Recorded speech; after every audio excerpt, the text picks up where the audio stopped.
终于到云梦了，终于喝上这早酒了。咱别的不说，来一下啊，碰一下。里边2块钱的酒还真不错。在这儿其实你是喝酒，喝的是个心情，喝的是个环境。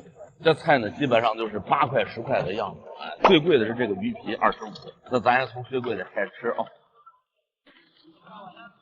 满口胶原蛋白，豆瓣酱的味道特别重，这可真是个下酒菜哦。